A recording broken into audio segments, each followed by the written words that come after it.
کیا رسول اللہ، لبیک یا حبیب اللہ۔ ہم کو عقیدت، ہم کو مودت اپنے پاک نبی سے، دیتے رہے پیغام ہمیں جو اپنے رب کی وحی سے، درس محبت درس اخوت سیکھا طرز نبی سے، مذہب کی تعظیم بھی سیکھی ہم نے پاک نبی سے، ایسی عزت ایسی عظمت اور نہیں کوئی پائے۔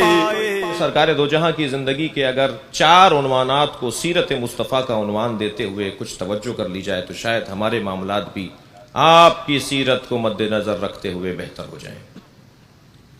کوئی انسان کامیاب شمار نہیں ہوگا جب تک کہ وہ ان 4 باتوں پر خاص توجہ نہ دے۔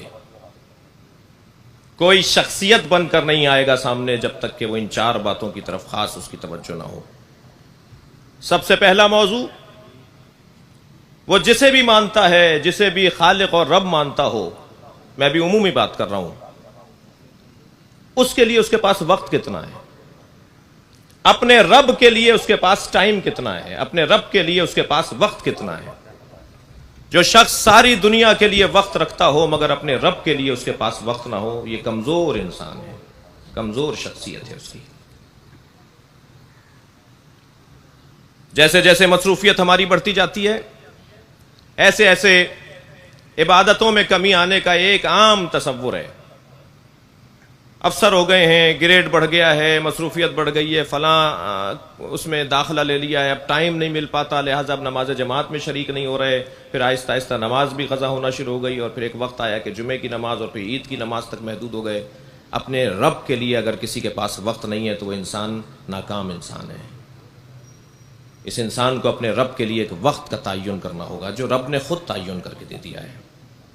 سرکار کی زندگی میں یہ پہلو اتنا غالب ہے، ساری دنیا سے اللہ کہتا ہے مصلوں پر آؤ، عبادت کرو، آؤ میرے آگے سجدہ کرو، اور اپنے حبیب سے کہتا ہے قم اللیل الا قلیلا، تم بستر پہ چلے جاؤ، تم بہت عبادت کرتے ہو، تمہارے پیروں پہ ورم آ جاتا ہے، تم ساری ساری رات کھڑے رہتے ہو، تم مسلسل میری عبادت میں مصروف رہتے ہو۔ سرکار کی زندگی کا یہ غالب پہلو ہے۔ اسی طرح کسی شخصیت اور کامیاب شخصیت کے لیے دوسرا جو پہلو اور دوسری جو سیرت کا عنوان ہے وہ ہے، عزیزان گرامی، دیکھا جائے کہ یہ شخصیت اپنے گھر والوں کے ساتھ کیسا ہے۔ یہ اہم ترین، معروف ترین، مشہور ترین وجود اپنے گھر والوں کے ساتھ کیسا ہے۔ بہت سارے لوگ آپ نے دیکھے ہوں گے کہ سارے جہان کے لیے تو اچھے ہوتے ہیں مگر گھر والوں کے لیے ان کا اخلاق اچھا نہیں ہوتا۔ یہ انسان ناکام ہے، یہ انسان جھوٹ بول رہا ہے، یہ لوگوں کو دھوکہ دے رہا ہے، یہ فریب دے رہا ہے، یہ سب کے لیے اچھا ہے مگر اپنی زوجہ کے لیے، اپنی بچیوں کے لیے، اپنے بچوں کے لیے، اپنے بہن بھائیوں کے لیے اچھا نہیں ہے۔ اس لیے کہ جو سفر تربیت اور سفر تہذیب اپنی ذات سے شروع کر کے اپنے گھر تک لے آئے اور اپنے گھر سے شروع لیتا ہوا معاشرے تک لے کر آئے، وہ انسان کامیاب ہے۔ الٹا چلنے والا معاشرے کے لیے سب سے اچھا ہے، گھر والوں کے لیے برا ہے، پھر اپنے لیے تو اس کے پاس وقت ہی نہیں ہے، وہ انسان ناکام انسان ہے۔ کامیاب ترین انسان وہ ہے کہ جو اپنی تہذیب نفس کے بعد کا مرحلہ طے کرے، یعنی تنظیم منزل کو محسوس کرے۔ بہت سارے لوگ گھروں میں داخل ہوتے ہیں تو ایک مرتبہ سانپ سونگھ جاتا ہے اس لیے کہ ابا گھر میں آ گئے۔ بچے پریشان ہوتے ہیں کہ اگر کوئی ہم نے اونچی آواز میں بات کر لی تو ایک مرتبہ ان کا ایک چپتا ہوا جملہ اور ڈانٹ ڈپٹ شروع ہو جائے گی۔ خوف ہراس پھیل جاتا ہے کہ والد گھر میں آ گئے ہیں، فلاں گھر کا فرد گھر میں آ گیا ہے۔ نہیں، یہ کامیاب انسان نہیں ہے۔ یہ کتنا ہی بڑا ڈاکٹر ہو، یہ کتنا ہی بڑا انجینئر ہو، کتنا ہی بڑی علامہ اور کتنا ہی بڑی مولانا ہو، یہ انسان کامیاب انسان نہیں ہے جو گھر والوں کے لیے اچھا نہیں ہے۔ اور ان رشتوں میں بھی جو سب سے قریبی رشتہ ہے وہ زوجہ کا رشتہ ہے۔ لہذا ایک صحابی پیغمبر کا واقعہ ہے کہ جب ان کی رحلت ہوئی تو سرکار دو جہاں نے نالین اپنے پیروں میں نہیں لیں، گریا بھی فرمایا ان کے جنازے پر، فرمایا 70,000 فرشتے ان کے جنازے میں شریک ہیں، لیکن جب ان کو دفنا دیا گیا تو فرمانے لگے دعا کرو اس پہ فشار قبر ہو رہا ہے۔ تو پوچھنے والوں نے پوچھا یا رسول اللہ، اتنا بڑا آدمی جس کے جنازے میں آپ ایسے شریک ہوں اس کے اوپر بھی فشار قبر ہے؟ فرمانے لگے اپنی زوجہ سے اس کا اخلاق اچھا نہیں تھا، اپنے گھر والوں کے ساتھ اس کا تناؤ بڑھ تھا، اس کا اخلاق اچھا نہیں تھا۔ اگر گھر والوں کے ساتھ معاملات اچھے نہ ہوں، اخلاقی انداز اچھا نہ ہو تو عزیزان گرامی بہت سے معاملات خراب ہو جائیں گے، آخرت میں خرابیاں ہو جائیں گی۔ مرنے کے بعد کے معاملات خراب ہو جائیں گے۔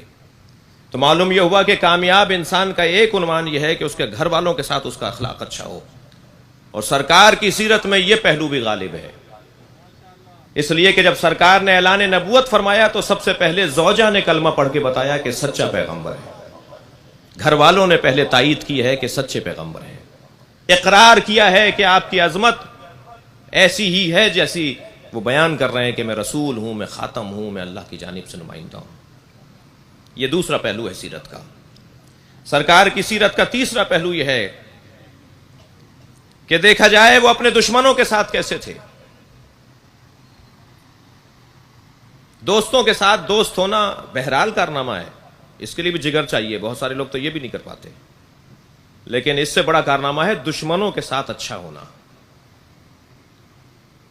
دشمن کے ساتھ دشمن کا انداز اپنانا یہ کوئی بڑے آدمی کی علامت نہیں ہے۔ مثلا اگر آپ کے بدن کو کوئی تکلیف پہنچا رہا ہو اور آپ بھی اس کے بدن کو تکلیف پہنچا رہے ہو تو یہ کوئی اچھی بات نہیں ہے، بڑے بن کے دکھاؤ۔ عظیم انسان کی علامت یہ نہیں ہے۔ بقول کسی بزرگ عارف کے کہ بہترین انتقام یہ ہے کہ انتقام نہ لیا جائے، یہ انداز اپناؤ۔ درگزر کی سیاست، درگزر کی حکمت، معاف کرنا، یہ ہے سرکار دو جہاں کی سیرت کا وہ تیسرا پہلو کہ دیکھا جائے دشمن کے ساتھ کیسے ہیں۔ ویسے بھی عزیزان گرامی یہ جو پاکستان میں ہمارے ساتھ ہو رہا ہے، یعنی سنی شیعہ سب کے ساتھ ہو رہا ہے، اس پاکستانی کے ساتھ ہو رہا ہے، اس ملک کے بسنے والے کے ساتھ جو زیادتیاں ہو رہی ہیں، وہ ہمارے دشمن کا جو انداز ہے اس میں ہمیں کچھ اپنے رویوں کو کچھ اور کرنا ہوگا، کچھ بہتر کرنا ہوگا، اسی سیرت کے عنوان سے کچھ نقطہ حاصل کرنا ہوگا۔ سرکار دو جہاں اپنے دشمنوں کے ساتھ کیسے تھے؟ جنہوں نے مکے میں آپ کو پتھر مار کر لہو لہان کر دیا، آپ کی نالین پاک خون سے تر ہو جاتی تھی۔ سرکار نے مکہ مکرمہ کو ہجرت فرما کے ترک کر دیا، اور جب فتح مکہ جب موقع پر آئے عمرہ کرنے کے لیے تو آپ کو صلح حدیبیہ کے مقام پر آپ کو واپس کر دیا گیا، آپ کو تکلیفیں پہنچائی گئیں۔ لیکن جب سرکار دو جہاں فتح مکہ کے موقع پر مکے میں تشریف فرما ہوئے تو ہاتھ باندھے ہوئے تھے ان لوگوں کے جنہوں نے سرکار کو اذیتیں پہنچائی تھی۔ تو آپ نے دیکھا ایک صف کھڑی ہوئی ہے جن کے ہاتھوں میں رسیاں بندھی ہوئی ہیں۔ آپ نے پوچھا یہ کون ہے؟ کہا گیا یہ وہ لوگ ہیں جنہوں نے آپ کو تکلیفیں پہنچائی تھی۔ تو آپ نے گویا ایک لمحہ نہیں گزرا، آپ نے فرمایا اذهبوا انتم الطلقاء، انہیں دیکھ کے فرمایا جاؤ میں نے تمہیں آزاد کر دیا، جاؤ میں نے تمہیں آزاد کر دیا۔ مالک کل نے جس کو ہے اپنا محبوب بنایا، اس نے امین و صادق کا کافر سے لقب ہے پایا، صبر سکون سے اور عمل سے دین کو ہے پھیلایا، نفرت کا اظہار کسی سے کر کے نہیں دکھلایا، جب کے زمانے نے آقا پہ ظلم بہت ہے ڈھائے۔ اور جب کوئی بہت تکلیف پہنچاتا تو ایک بہت معروف حدیث ہے سرکار کی، بہت معروف جملہ ہے حضرت کا، تو حضرت اس کی تکلیف کو سہنے کے بعد اللہ سے آواز دے کر اللہ کی بارگاہ میں ہاتھ بلند کر کے کہتے تھے اللہم اغفرہم انہم لا یعلمون، یا اللہ انہیں معاف کر دے، یہ جانتے نہیں ہیں کہ میں کون ہوں۔ دشمن کے ساتھ برتاؤ سرکار کا کیسا ہے، یہ ایک سیرت پیغمبر کا عظیم عنوان ہے۔ اور چوتھا ستون سیرت وہ یہ ہے عزیزان گرامی کہ انسان اپنی زندگی تک کے لیے محدود نہ رہے۔ کیا معلوم ہمارے لیے پروانہ رحلت کب آ جائے، کب نقارہ کوچ بجا دیا جائے کہ آج آپ کی رحلت کا دن ہے اور آج کو فرشتہ آ رہا ہے آپ کو لینے کے لیے۔ تو کیا میں اپنی زندگی تک کے لیے محدود انسان ہوں، یا مجھے اپنی زندگی کے بعد کا بھی اہتمام کرنا چاہیے؟ بس جو شخص اپنی زندگی کے بعد کا بھی بہتر اہتمام کر رہا ہو وہ ایک کامیاب انسانوں میں سے ایک انسان ہے۔ سرکار دو جہاں نے بھی اپنے جانے کے بعد بظاہر اس دنیا سے پردہ فرمانے کے بعد کا اہتمام کیا ہے قرآن اور اہل بیت اور سنت کو چھوڑنے کا عنوان۔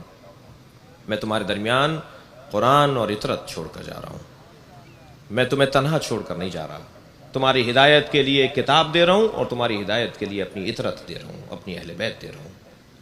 لہذا سرکار کی سیرت کو عنوان زندگی قرار دینا ہی ایک مسلم کی کامیابی کا راز ہے۔ ظلم کے اندھیاروں میں اجالے پاک نبی نے بانٹے، دور جہالت نے بوئے تھے ہر سو جہل کے کانٹے، عشق و محبت اور صلہ رحمی کا عمل دکھلا کے کفر کے لشکر میں سے دین حق کے حامی چھانٹے، سارے جہاں پہ رحمت بن کے پاک محمد چھائے۔